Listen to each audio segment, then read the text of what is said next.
দর্শক, আজকে ঘুমের ওষুধ নিয়ে কথা বলবো।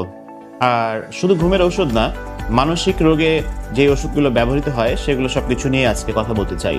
কারণ বেশ কিছু বিষয় নিয়ে আপনাদের মনের মধ্যে প্রশ্নের অবতারণা হয় এবং আপনারা অনেক সময় আমাকে জিজ্ঞাসা করেন বা অনেকে বলে থাকেন বা অনেকের মধ্যে এরকম ধারণা আছে বা একে অপরের সাথে আলোচনা করেন। পরিবারের লোকজনদেরও এমন ধারণা থাকে যে মানসিক রোগের ঔষধ মানে এইটি ঘুমের ঔষধ, এবং মানসিক রোগের ঔষধ মানে এইটি ব্রেইনের উপরে যেহেতু কাজ করে, ব্রেইনকে ধ্বংস করে দিতে পারে। তো দুইটা তিনটা বিষয় নিয়ে আজকে কথা বলবো। একটি বিষয় হচ্ছে মানসিক রোগের ঔষধ মানে কি ঘুমের ঔষধ। দ্বিতীয় বিষয় হচ্ছে মানসিক রোগের ঔষধ কি ব্রেইনকে ড্যামেজ করে কিনা এবং এটার কি অনেক সাইড এফেক্ট আছে কিনা, এই কয়েকটা বিষয় নিয়ে কথা বলবো। এবং মানসিক রোগের ওষুধ নাকি একবার খেলে আর ছাড়া যায় না, এরকমও অনেকে বলছেন। এখানে আসলে আলোচনা করতে গেলে আমার 30 মিনিট লাগবে এই ভিডিও বানাইতে। তারপরেও আমি সংক্ষেপে আপনাদেরকে একটু বলার চেষ্টা করি। প্রথম বিষয়টা ক্লিয়ার করি যে এটি ঘুমের ওষুধ এবং মানসিক রোগের ওষুধের সাথে সম্পর্কটা কি বা পার্থক্যটা কি। মানসিক রোগ আসলে অনেক আছে। আমরা তো বলি যে অমুকের মানসিক রোগ আছে, এটা ভাবলে আমরা বুঝে যাই যে মানসিক রোগ মানে মনে মনে একটা চিত্র কল্পনা করি যে আসলে নিশ্চয়ই তিনি উদ্ভ্রান্তের মতো ঘুরে বেড়াচ্ছেন, বিভ্রান্ত, অস্বাভাবিক আচার আচরণ করছেন। মোটেই তা নয়।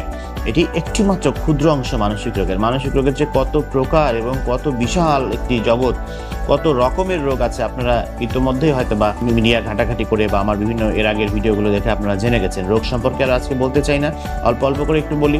যেমন ঘুমের ওষুধ বলতে আমরা বুঝি শুধুমাত্র বেনজোডায়াজেপিন গ্রুপের ওষুধ, যেটাকে ব্রড হিডিংসে বলা হয় বেনজোডায়াজেপিনস। যেমন আমি কিছু গ্রুপের নাম বলি: আলপ্রাজোলাম, যেমন ক্লোনাজিপাম, যেমন ডায়াজিপাম, যেমন লোরাজিপাম। এই যে ওষুধগুলো, যেমন ক্লোবাজাম, এই ওষুধগুলো, এইগুলোকে আমরা বলি হচ্ছে ঘুমের ওষুধ। ফ্লুরাজিপাম, এগুলো ঘুমের ঔষধ, সরাসরি ঘুমের ঔষধ। এবং এই ঘুমের ঔষধগুলো কিন্তু শুধু যে ঘুম পাড়ানোতে কাজে লাগে তা না, একটি ঘুমের ওষুধের অনেক কাজ আছে। যেমন আপনি একজন লোক দেখবেন যে হঠাৎ করে পড়ে গেছে, পড়ে যাওয়ার পরে তার মাথায় বা ঘাড়ে ব্যথা পেয়েছে, তারপরে ডাক্তারের কাছে গেল, এমনি তার ব্যথা পেয়েছে এবং সেই কারণে তিনি একজন হাড় রোগ বিশেষজ্ঞ ডাক্তারের কাছে গেলেন। তো হাড়ের ডাক্তার, অর্থোপেডিক্সের ডাক্তার, উনি হয়তো বা একটু নিচে ঘুমের ওষুধ দিয়ে দিয়েছেন দেখবেন। তাহলে উনি কেন ঘুমের ওষুধ দিলেন?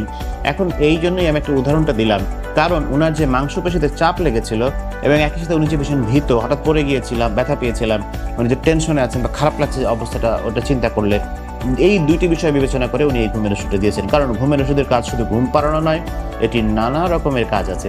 এটি মনকে রিল্যাক্স করে, অস্থিরতা কমায়, উদ্বেগ কমায়, টেনশন কমায় এবং এটি মাংসপেশিকেও রিল্যাক্স করে। তাহলে তার যে মাংস চাপ লেগেছে সেই কারণে এই হাড়ের ডাক্তার সাহেব ওনাকে একটু শেষে ঘুমের ওষুধ দিয়েছেন। তাহলে আপনি যদি ভুল বুঝে ফেলেন যে আমি গেলাম আমার অ্যাক্সিডেন্টের সমস্যা নিয়ে আর আমাকে কেন ঘুমের ওষুধ দিয়ে দিল, তাহলে ঘুমের ওষুধ এই যে চ্যাপ্টার নিয়ে আলোচনা করছি, তো এইটার আসলে অনেক কাজ আছে। যেটা বললাম, এই সমস্ত ইন্ডিকেশন, এই সমস্ত মাথায় আসবে যে এই কারণটিতে ঘুমের ওষুধ আসলে আমরা লিখতে পারি। এখন ঘুমের ওষুধ দেওয়ার নিয়ম কি বা কেনই বা দেই? একটা লোক অস্থির হলে, উদ্বেগ হলে, আমি এখনই বললাম যে একটু ওইটা কিন্তু অস্থিরতা কমাতে কাজ করে, তো সেই হিসেবে আমরা একটু দিতেই পারি বা এটা ইন্ডিকেশন আছে। কিন্তু ঘুমের ওষুধ যেগুলো নাম বললাম, এই গ্রুপের ওষুধগুলো সাধারণত দীর্ঘদিন খেলে নির্ভরশীলতা তৈরি করে। সেই কারণে এগুলো আমরা কখনোই দিনের পর দিন বা মাসের পর মাস চালাতে বলি না, এবং আমাদের প্রেসক্রিপশনে আপনারা সাধারণত এরকম দেখার কথা না। আমি কখনো এরকম লিখি না। ইন কেস যদি কখনো এমন হয় একজন মানুষ 2-4 বছর ধরে ঘুমের ওষুধে আসক্তি খেয়েই যাচ্ছেন, তখন আমরা যেটা করি যে ওই ঘুমের ওষুধকে প্রতিস্থাপন করার জন্য অন্য একটা গ্রুপের ওষুধ দিই, সেটাও আবার দীর্ঘমেয়াদে চলবে লিখে দিই, আস্তে আস্তে আস্তে আস্তে কমাতে হয়। তখন আর ওই নিয়মটা খাটে না। নর্মালি নিয়ম হচ্ছে এটি এক মাসের মধ্যে, 4-5 সপ্তাহের মধ্যে, 3-4 সপ্তাহের মধ্যে এটা বন্ধ করে দিতে হয়।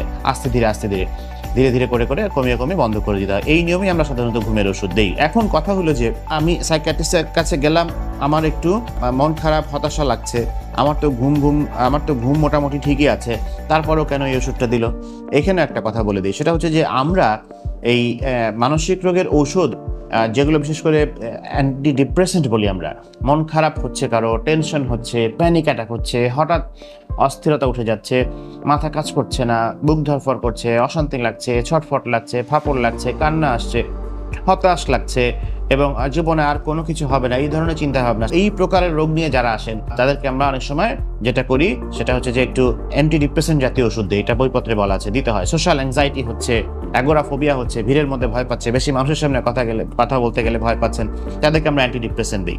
তো অ্যান্টিডিপ্রেসেন্টগুলো দিলে যেটা হয়, প্রথম 2 সপ্তাহ না একটু খারাপ লাগে, একটু অস্থিরতার মাত্রা একটু বেড়ে যায়। আমার কাছে যারা এসেছেন চিকিৎসা নিতে হয়তো বা দেখেছেন আমি একটা সিল লাগিয়ে দিই, সেখানে লেখাই থাকে যে একটু প্রথম কিন্তু সমস্যা বাড়তে পারে। তো সেই সমস্যা যাতে না পারে ওইটাকে ঠেকানোর জন্য আমরা স্বল্প মাত্রায় একটু ঘুমের ওষুধ রাত্রেবেলা দিয়ে রাখি ফর দ্য ফার্স্ট 1 মান্থ, প্রথম মাস খানেকের জন্য বা 20-25 দিনের জন্য আমরা ওই ওষুধটা দিয়ে রাখি, যাতে আপনার প্রথম ওষুধটা কাজ করতে আর কোনো অসুবিধা না হয়। একটা সময় যখন মেইন ওষুধটা কাজ করবে, সেটি কাজ করলে আপনি যখন মানসিকভাবে শক্ত হয়ে যাবেন, মেইন ওষুধটা কাজ করতে বলে দিচ্ছি 1 মাস 1.5 মাস সময় লাগে, কিন্তু ওইটা যখন কাজ করা শুরু করবে ওই ফাঁকে আস্তে আস্তে আমরা নিচের ঘুমের ওষুধটা কমিয়ে বন্ধ করে দিই। এটা হচ্ছে আমাদের চিকিৎসার একমাত্র চিকিৎসার পদ্ধতি, বা এটা হচ্ছে যে এই উপায়ে আমরা চিকিৎসা করতে চাই। কাজে ভুল বোঝাবুঝির কোনোই সুযোগ নাই এখানে।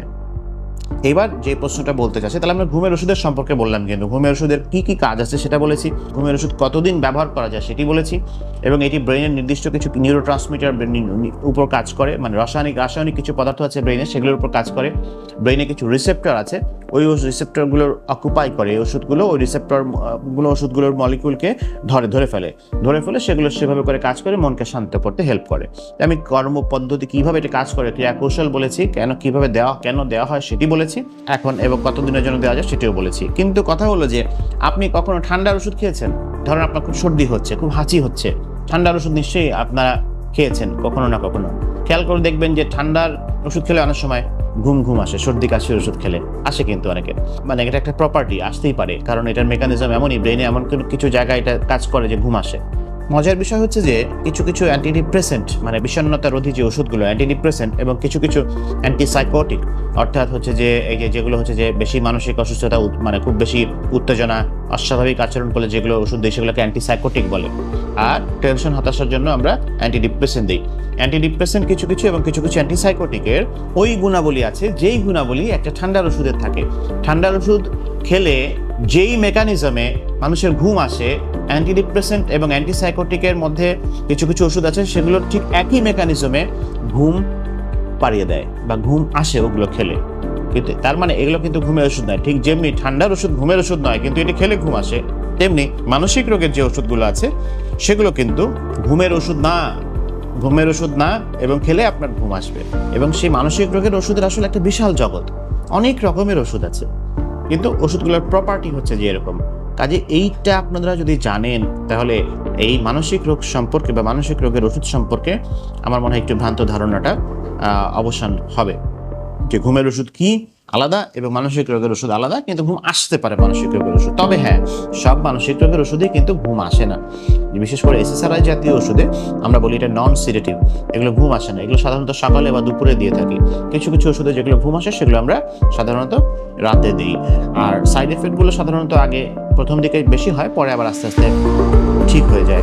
এখন যে প্রসঙ্গটা আরেকটু বলতে চাই সেটি হচ্ছে যে মানসিক রোগের ওষুধ খেলে কি আপনার ব্রেন ধ্বংস হয়ে যাবে কিনা, এটা খেলে নাকি আর ছাড়া যায় না, এটা মোটেই তা না। যেটি ছিল পিওর ঘুমের ওষুধ সেগুলো খেলে ছাড়তে কষ্ট হয় যদি কেউ লম্বা সময় খায়, আর ডাক্তারের তত্ত্বাবধানে থেকে অল্প সময়ের মধ্যে ছেড়ে দেওয়া এগুলো খুবই সম্ভব আসলে। কিন্তু মানসিক রোগের ওষুধের প্রথম বিষয় হচ্ছে যে আপনি এটা না খেলে ব্রেন তো ড্যামেজ হয়। আপনি যখন বিষণ্ণতায় থাকেন তখন দেখবেন আপনার স্মৃতিশক্তি কমে যাচ্ছে, কিছু নিউরোনাল ড্যামেজ হয়, ব্রেনের মধ্যে কিছু কোষ ধ্বংসপ্রাপ্ত হয়, এটা বইয়ের কথা ভাই। এবং যখন কোষ একদম শুরুতে যে কোষগুলো ধ্বংসপ্রাপ্ত হয়, যে স্মৃতিশক্তি বিনষ্ট হয়ে যায়, ডিপ্রেশনের ক্ষেত্রে বইয়ে বলা আছে শুরু থেকে ট্রিটমেন্ট না করলে ওই স্মৃতিশক্তিটা পরের দিকে সাধারণত রিকভার করে না। এই জায়গাটা কিন্তু আটকা, শুরুতে যে ব্রেন ড্যামেজটা হয়, কিন্তু ওষুধ আপনি খুব আর্লি ট্রিটমেন্ট শুরু না করলে পরে কিন্তু সেই ভুলে যাওয়া ভাবটা বা একটু আচ্ছন্ন ভাবটা, সবকিছু ফগি কুয়াশাচ্ছন্ন ভাবটা পরের দিকে কিন্তু খুব একটা ক্লিয়ার হতে চায় না। অর্থাৎ তার এই দাঁড়াচ্ছে, আপনি যদি মানসিক অসুখের মধ্যে থাকেন তাহলে ব্রেন ড্যামেজ হবে, কিন্তু আপনি যদি ওষুধ খান তাহলে আসল রোগটা কমে যাবে। আপনার ডিপ্রেশন বলেন বা অন্যান্য রোগগুলো ভালো হলে তখনই ব্রেনটা আসলে খোলা শুরু করবে, তখনই আপনি পড়তে মনোযোগ দিতে পারবেন, তখনই আপনি সামাজিকভাবে এবং আপনার ব্যক্তিগত জীবনে অনেক বেশি ভালো করা শুরু করবেন, আপনার পেশাগত জীবনে অনেক বেশি ভালো করা শুরু করবেন। তো আরেকটা ভুল ধারণার অবসান করে দিলাম। লাস্ট কথা সেটি হচ্ছে আপনারা বলেছেন যে অনেকে মনে করেন যে এটি খেলে আর ছাড়া যায় না, বিষয়টা তা নয়। এই রোগের চিকিৎসার মূল কথাই হচ্ছে যে ওষুধ খাওয়ার পরে মানে যখন আপনি ভালো হবেন, শতভাগ ভালো হওয়ার পরে আরো অ্যাটলিস্ট 1 বছর ওষুধ খেতে হয় যদি কেউ ফার্স্ট এপিসোড সমস্যা নিয়ে আসে, প্রথমবার যদি কেউ এই সমস্যা নিয়ে আসে।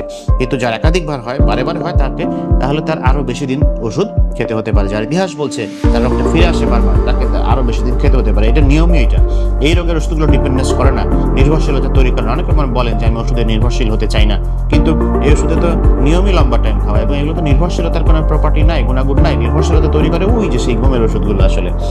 সো আমরা ঘুমের ওষুধগুলো সম্পর্কে আলোচনা করেছি, ঘুমের ওষুধ এবং মানসিক রোগ এর ওষুধ যেটি আলাদা সেই বিষয়ে আলোচনা করেছি, এটি কোনটি কতদিন খাওয়া যাবে সেটি আলোচনা করেছি, ইফেক্ট সাইড এফেক্ট নিয়ে আলোচনা করেছি। আমার ধারণা এই বিষয়ে যত ভুল ধারণা আপনাদের মধ্যে ছিল বা মানে কনফিউশন ছিল, সেটি আশা করছি আপনাদের এই ভিডিওটি দেখার পরে দূর হয়ে যাবে। সবাইকে অনেক ধন্যবাদ, অনেক অনেক শুভকামনা। আসসালামু আলাইকুম।